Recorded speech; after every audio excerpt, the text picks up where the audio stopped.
Vina Mulyana merupakan konten kreator yang bisa dibilang berhasil masuk dalam Forbes 30 Under 30 Asia tahun 2022.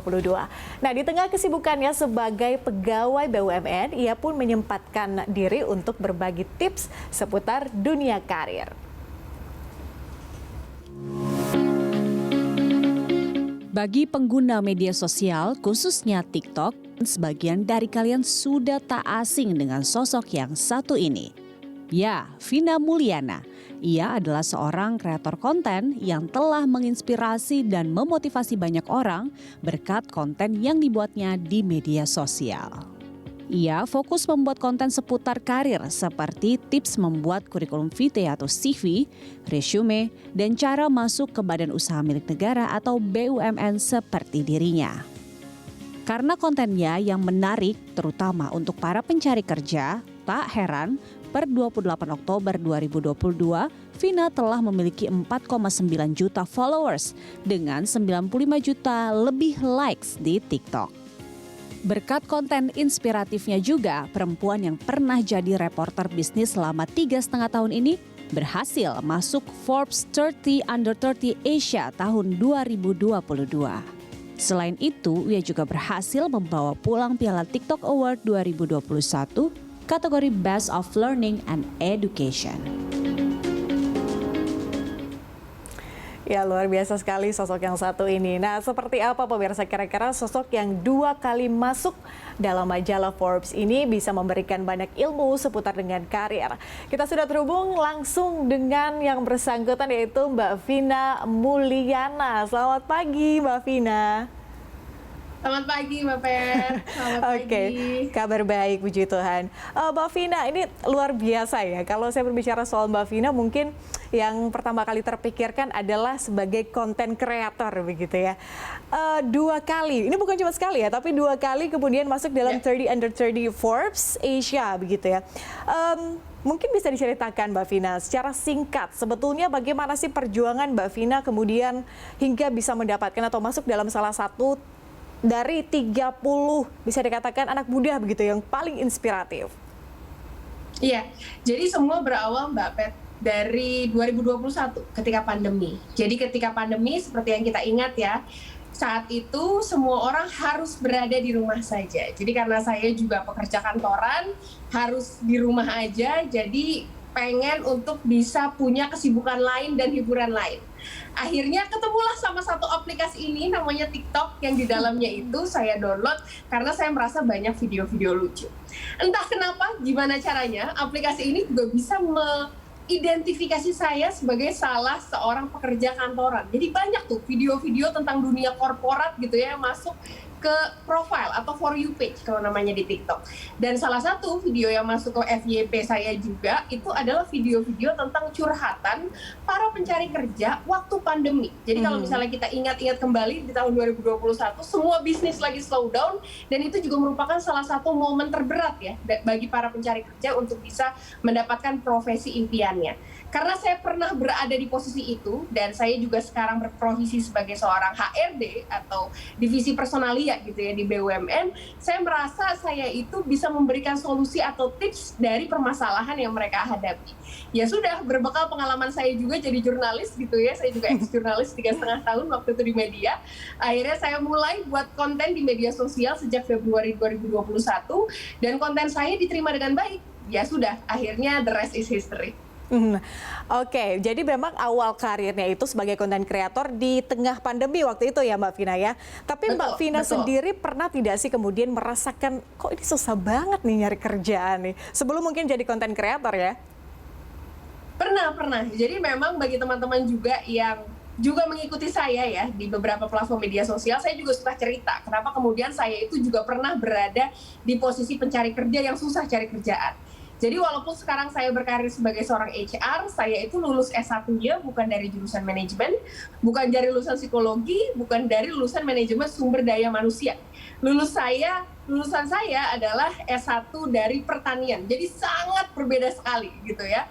Ketika kemudian saya lulus, saya memutuskan untuk berkarir di dunia komunikasi, salah satunya di media.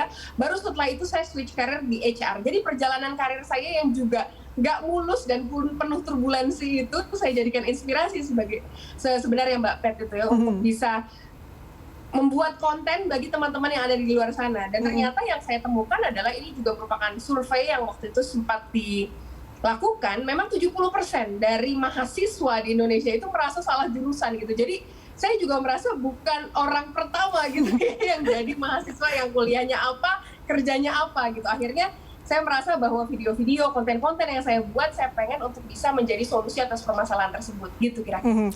Tapi secara sederhana Mbak Vina, apa jadinya tips dari Mbak Vina gitu ya untuk teman-teman yang mungkin sekarang lagi mencari pekerjaan atau mungkin pernah kepikiran untuk switch karir mungkin ya seperti Mbak Vina ini ya dari seorang jurnalis kemudian menjadi konten kreator, itu bagaimana nih, apa yang bisa dikatakan kepada mereka yang sedang mencari pekerjaan atau mungkin sedang berpikir untuk switch karir? Iya, jadi yang pertama memang kalau misalnya kita bicara tentang proses melamar pekerjaan, hal pertama yang biasa dilakukan orang-orang itu adalah langsung buat CV. Tapi kalau menurut saya sebenarnya itu adalah salah satu langkah yang seharusnya tidak dilakukan gitu ya Mbak Pet. Jadi sebenarnya langkah pertama yang harusnya dilakukan adalah mencoba berkontemplasi, nanya sama diri kita sendiri sebenarnya apa sih tujuan karir kita di masa yang akan datang. Jarang sekali bagi kita itu menyisihkan waktu untuk bisa mengidentifikasi sebenarnya kita itu punya minat di bidang apa, nilai-nilai yang kita junjung apa, kita punya potensi apa gitu ya, dan apakah kemudian hal yang ingin kita lakukan itu bisa bermanfaat bagi diri kita dan juga orang lain. Nah, ketika kemudian kita sudah melakukan hal itu, baru deh kita bisa searching kira-kira mana pekerjaan yang cocok sama kompetensi dan minat yang kita miliki. Baru ketika kemudian kita nemu nih lowongan yang pas sama apa yang kita mau, baru kita buat CV-nya. Jadi sebenarnya prosesnya harus dibalik ya, bukan buat CV dulu, abis itu dilempar ke semua perusahaan.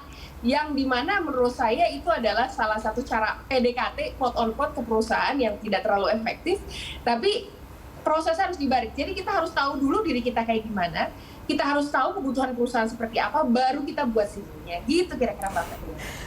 Cari tahu dulu kemampuan kita seperti apa, kemudian apa yang kita mau gitu ya, baru kemudian kita buat CV itu dan kita mencari pekerjaan yang kurang lebih cocok lah dengan apa yang kita inginkan begitu ya. Nah Mbak Vina, kalau selama ini tapi apa sih yang paling banyak dicurhatin gitu ya dari para netizen ini? Apa sih yang paling banyak diminta, mungkin review CV kah, atau mungkin mencari tahu skill apa sih yang paling penting begitu di dunia pekerjaan? Apa sih yang paling banyak diminta oleh netizen ini? Iya, jadi setiap hari tuh saya bisa dapat DM kurang lebih 20-30 ya di beberapa platform media sosial saya. Paling banyak sebenarnya yang masuk ke saya curhatannya adalah para mahasiswa yang baru lulus. Jadi mereka curhat seperti ini, Mbak Vina atau Kak Vina, apa yang salah sih sebenarnya sama diri saya? Saya ini sebenarnya merupakan mahasiswa yang ketika kuliah merupakan mahasiswa yang cukup aktif gitu untuk ikut beberapa kegiatan. Saya juga merupakan mahasiswa yang memiliki hubungan baik sama dosen, IPK-nya juga nggak jelek-jelek banget, dan saya lulus tepat waktu. Sepertinya saya sudah melakukan semua langkah yang dibutuhkan sebagai salah satu lulusan yang bagus lah istilahnya kayak gitu. Tapi ternyata ketika mereka mencoba untuk melamar pekerjaan, kok rasanya sulit banget untuk mendapatkan pekerjaan yang sesuai. Nah sebenarnya salahnya di mana gitu ya. Akhirnya dari konten-konten yang saya buat, saya mencoba untuk menyampaikan bahwa nggak cukup tuh modal teman-teman ikut organisasi, nggak cukup tuh modal teman-teman IPK-nya bagus, nggak cukup tuh modal teman-teman tuh punya relasi yang baik sama dosen gitu ya. Teman-teman harus punya modal lain, skill dan kompetensi lain gitu ya, yang memang harus dibutuhkan apapun latar belakangnya dimanapun teman-teman ingin bekerja. Apa sebenarnya skillnya gitu ya. Jadi ini merupakan salah satu hasil riset dari organisasi nirlaba internasional namanya World Economic Forum. Di tahun 2020 mereka keluarin riset. Jadi 4 skill yang sebenarnya harus dimiliki oleh para pekerja gitu, apapun bidangnya, adalah yang pertama yaitu problem solving atau kemampuan mereka untuk bisa memecahkan masalah. Yang kedua adalah self development atau bagaimana dia itu bisa memiliki keinginan untuk terus belajar gitu ya. Yang ketiga, working with people, harus bisa bekerja sama dengan tim yang inklusif, artinya bisa bekerja dengan orang yang latar belakangnya 180 derajat berbeda sama dia. Dan yang terakhir tentu saja yang tidak kalah penting adalah technology use and adaptation. Jadi dia harus bisa adaptasi dan cepat gitu ya mengikuti perubahan teknologi yang ada. Begitu kira-kira. Banyak ya skill yang kemudian harus dibutuhkan. Paling tidak bisa disebut basis skill itu ya. Seperti itu harus benar-benar kuat. Kemudian itu yang ditawarkan kepada para pencari kerja. Tapi berbicara soal CV, Mbak Vina, ini ada nggak sih tips ataupun trik gitu ya dalam pembuatan CV ini? CV apa sih yang kemudian menarik begitu ya pada saat HRD melihat atau mungkin mengkurasi banyak sekali pelamar? Iya, jadi saya sering analogikan proses mencari kerja itu kayak kita lagi PDKT sama gebetan, ya. Jadi kalau kita lagi PDKT sama gebetan, pasti kan kita itu memposisikan diri layaknya seorang FBI yang pengen tahu dan kepo banget tentang si doi. Nah, sayangnya hal ini itu tidak dilakukan oleh para pencari kerja. Mereka itu cenderung untuk akhirnya buat satu CV, di mana CV tersebut dilempar ke semua perusahaan.